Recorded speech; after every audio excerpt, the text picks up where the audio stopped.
So we have a lot of things on our agenda today, and today this segment is Filipino related. I usually go live on Twitch afternoons every single day. If you don't end up watching the Twitch live, you can also go on YouTube and watch the VOD there. So, alright, let's get this party started, shall we? A Filipino community where we work to make it a safe place, a safe space in which you can unload your burdens. So it's pretty much a therapy zone for Filipino community. Okay, look how many members there are. It's almost 1 million. This aims to be a non-judgmental space where you can vent things you want off your chest and find support in each other. May posting here bring relief to you, inshallah. There's a little bit here that's Tagalog, so I'm gonna be doing a little bit of translating here and there, just so we're on the same page. Okay? No, seriously. My life feels redundant at this point. I am OFW at the UAE, but since when I was a kid, everything I do, my education, my goals, it's all because I want to work abroad. Growing up, I was told that if I get to abroad, all my problems will eventually find a solution. Going abroad doesn't automatically get you to your solution. I lived in the Philippines and I moved here to Canada. It didn't solve any problem. It just changed my problems. You know, I just had different problems. My suffering will be temporary. It's just temporary while I'm in the Philippines, because when I go abroad, I'm just gonna forget about it. Yeah, you're gonna be too busy working and slaving your ass off that you're gonna forget about your problems. An old man once told me I should be good with my school. That way I can graduate and go to school in Australia. It didn't happen because my aunt lives in Australia. She didn't have money for me to go to school. Okay.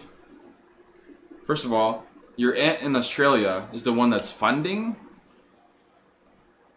Also, where am I gonna get my money to go to school in Australia? Okay, that's fair. The price difference is insane. Even paying for the ticket, visa, and IELTS, almost millions. And for what? To work as a butcher, an apple picker, a pharmacy assistant, barista? After the Australia dilemma is done, and then I finished my pharmacy and I got a license, I worked as a hospital pharmacist, endured the toxicity and humiliation from other healthcare professionals. You know what's crazy? I mean, I don't want to say too much about my family, but there's a family member of mine that's also in the pharmacist related area. And for some reason, this thing, toxicity and humiliation from other healthcare professionals, is so prevalent in the pharmacist world. Why is that? Like almost every single person I know in this department, in the pharmacist department, has endured toxicity and humiliation from other healthcare professionals. Persevered for 2 years. I told myself that this is just 2 years experience and then I can go to abroad. Okay, so this was in the Philippines. She endured toxicity and humiliation from other healthcare professionals in the Philippines as well. You know, I live in Canada and they also have that in Canada, which is bonkers. Okay, so she experienced that for 2 years, so that way she can save up and go to abroad. And then I resigned exactly after 2 years. I took an IELTS. What is that? IELTS. International English Language Testing System. Alright, can you speak English now? Because I'm so done translating. Okay, so she resigned after 2 years at the pharmacy, and then she took her IELTS, her English test. And then she applied for both Australia and Canada. Okay? She passed everything except she didn't have a visa. No one is willing to lend money to go to either countries. No one is willing to lend money to go to either countries. Okay, so she didn't have a visa, and she has another problem, which was no one was willing to lend money for her to go to either countries. Is this a lady? She's like, okay, no choice. I'll go to UAE, United States of Emirates. United Arab Emirates. I was right. United States of Emirates is crazy. Okay, I have no choice. I'll just go to UAE. I guess his or her dad is already there.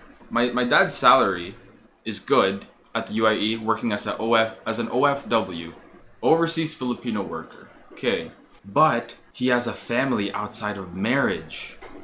Ooh, the plot thickens. Oh, there he spends money towards the family, and he also spends money towards his family back home. meaning like his mom. So right after college, her dad pretty much stopped supporting her. And that's okay, she said. I'm independent, that's okay. I get it, that's a Filipino mindset right there. We're fine. You don't have to support us. We would love the support, but it's okay. Because I'm already a pharmacist, so I'm okay. I don't need to be financially. I'm a pharmacist and I live with my mom anyways. I pay the electricity and the internet. I resigned at my pharmacy job for after 2 years, and I took HAAD for UAE pharmacist licensure. Okay, and I failed twice. That's fine. Some of these things are very hard. At the time, nakasakit ako ng GRD. What is GRD? Gastroesophageal reflux disease. Oh.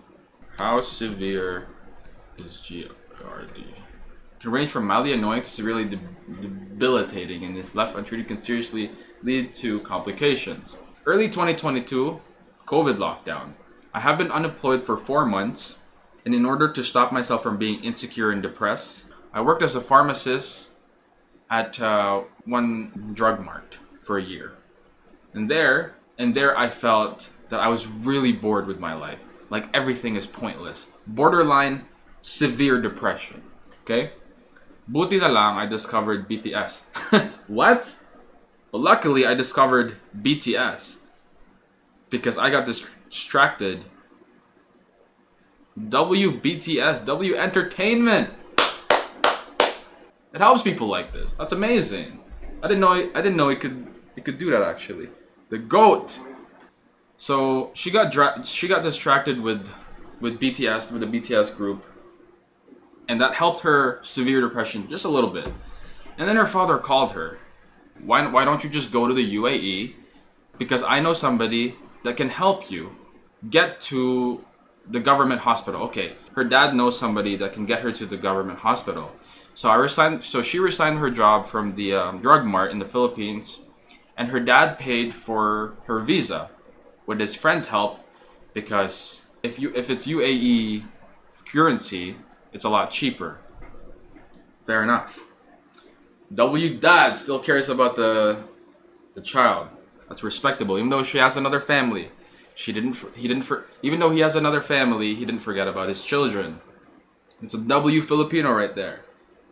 So when I went to the UAE, it's still lockdown, still COVID lockdown at the UAE. It's very hard to find a job,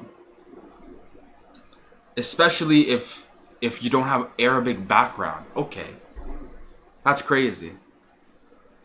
I thought it was mostly English speaking in the UAE. Isn't UAE like Dubai and all this? Yeah. Okay, if what's their language though? But aren't most of them like English speakers?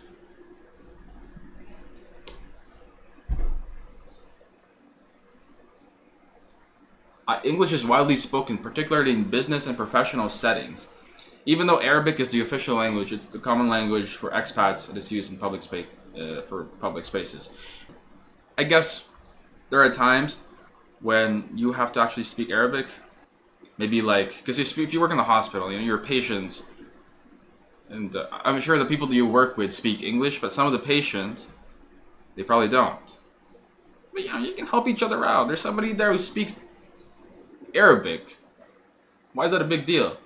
So it's hard to find a job, especially if you have no Arabic background. Okay, we'll take her word for it. But I don't think it is. But we'll take her word for it because this is her story.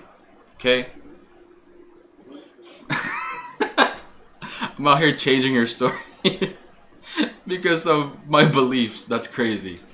For a year in the UAE, I was jobless. Wow. Okay, maybe I believe her. I was jobless for a year. I was studying for my she didn't have her license. That's probably why, no? I was studying for my HAAD license, and to reiterate, that's her pharmacy license in the UAE. She already has a Philippine pharmacist license. However, she has to take it again for UAE. And madami pang issue pag-apply. And okay, she's just complaining now. I was studying for my HAAD again, and there's a lot of issue when you just apply. Come on, just okay. I get it. She can complain because she already failed twice. You know, she feels like it's a burden for her, but it's okay. My head was overthinking. I was going crazy, even though I was just in the flat. And then my dad also has a girl that she brings along in the UAE that's making him crazy and hates me. Oh my gosh, that's crazy. Is this the other family or is this a different girl? Because if your dad has two families and is divorced with your mother, that means he has another family. How are you talking about that this girl, his new family, is making him go crazy and doesn't like you? Or are you talking about that there's another girl, there's another third party, and that girl doesn't like you? Okay, either way, it's making him go crazy and hates her. So, doesn't hate her, just doesn't ayaw niya sa akin. It's like, the translation is like, doesn't want her, you know? Okay, I finally found a job for a pharmacy trainee, 3,000 AED. How much is that? Oh, I'm Canadian, I have no idea. 1,200? It's like minimum wage, okay?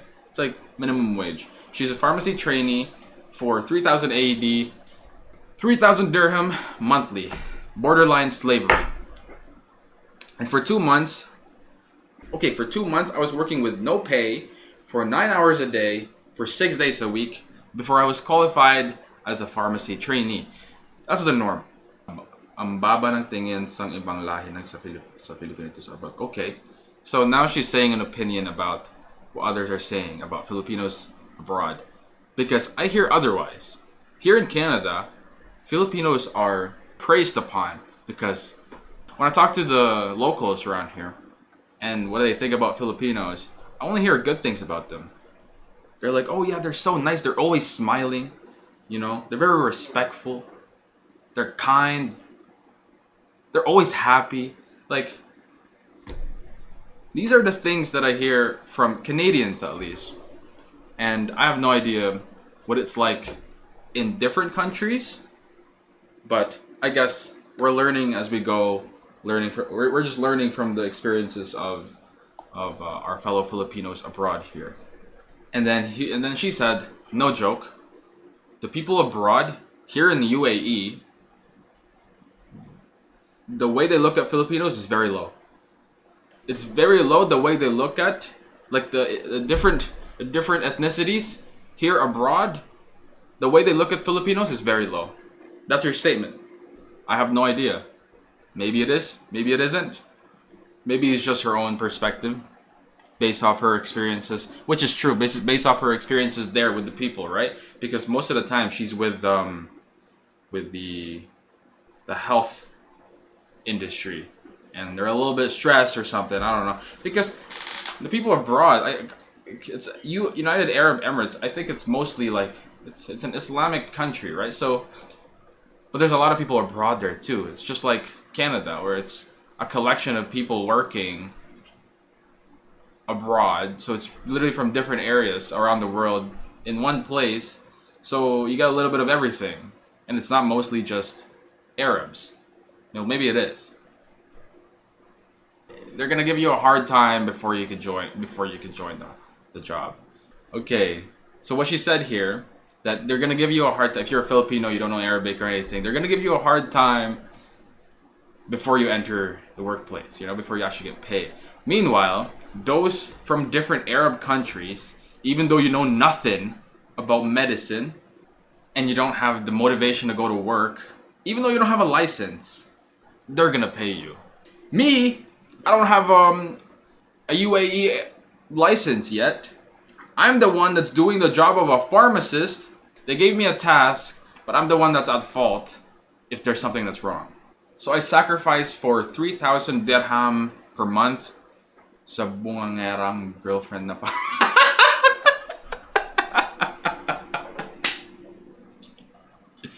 So I said, this is amazing. The way she said it too. It's a beautiful sentence. It's poetic. I'm gonna say it in Tagalog and I'm gonna translate it, okay? Nagtiis ako ng 3,000 dirham per month sa bungangerang girlfriend ng papa ko sa pagkawalang pakialam ng papa ko sa emotional state ko. So what she said was, okay, I was sacrificing $3,000 a month, and I was also enduring the batshit crazy girlfriend of my dad that doesn't care about him and doesn't care about my emotional state. And then in quotation marks, she said, batshit crazy girlfriend. We don't like that. Okay, so I left the pharmacy after I was being fought by the regional manager. Months later, I found a job far away from my dad, from where I lived with. Now I am all by myself. Turns out that my abroad did not solve any of my problems, which I predicted as well, because that's what happened to me. It didn't solve any problems. It just gave me more. It only gave me new problems. Exactly.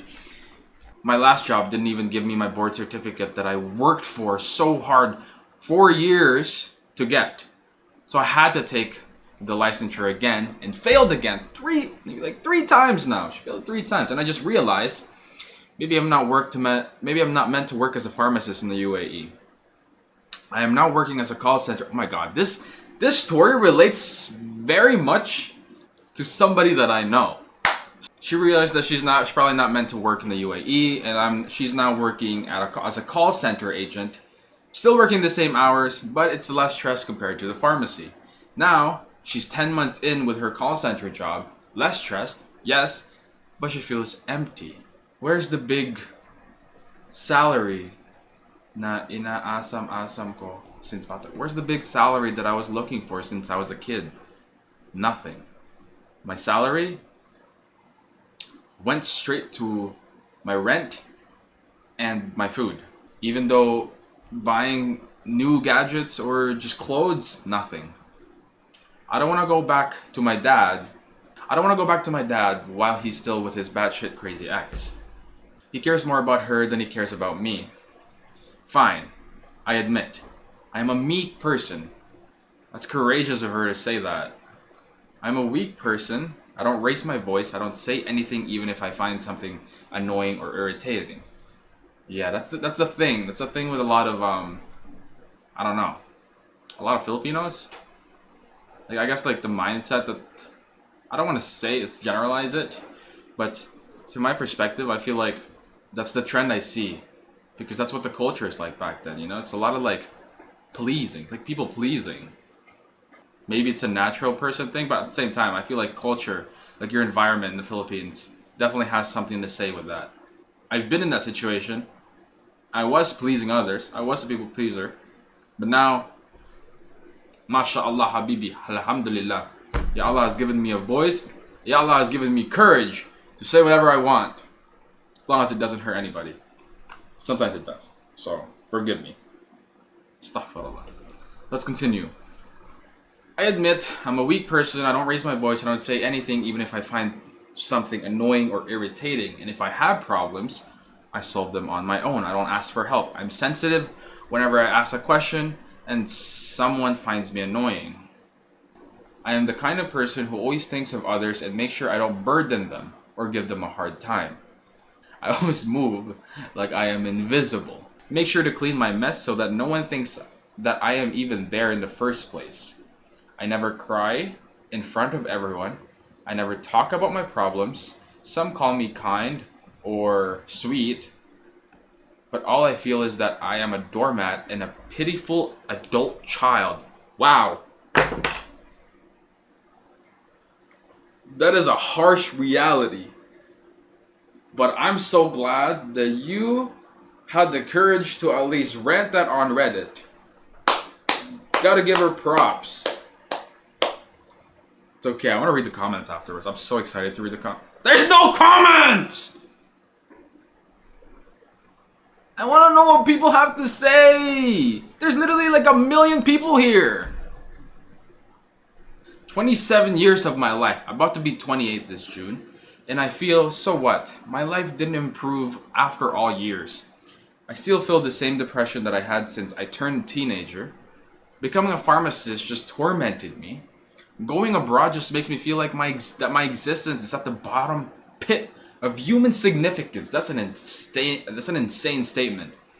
Going abroad just made me feel that my existence is at the bottom pit of human significance. Wow. I have no talent that makes me stand out. I don't have any social skills that could have made me enjoy my stay in UAE. I have no work ethic. I hate working. Being in UAE, I meet so many self-important people and made me feel like I am just some non-player character at the bottom pit of significant humans in history. That's some severe depression, lady. That's crazy. I never had any romantic relationships all my life, and the truth is, I just had no interest. None. I am too suspicious of anyone, and I am scared that the person I will be in relationship with will end up like how my parents almost killed each other before they separated back in the Philippines. I have no children, I don't send money to anyone, I'm not even saving money for something. So what now? What's the point? Ya Allah. You know what the issue is? Okay, this is me speaking for a from a religious standpoint because I naturally just direct more that way. In this story, she never mentioned any thought of God. See what the issue is? I didn't hear her mention anything about God, so maybe that's the thing. Maybe you just need a little bit of faith. That was not me giving advice, by the way. That was just me saying my opinion unsolicited. That made me feel kind of sad, low key. Anyways, I think we've seen enough OFWs for today.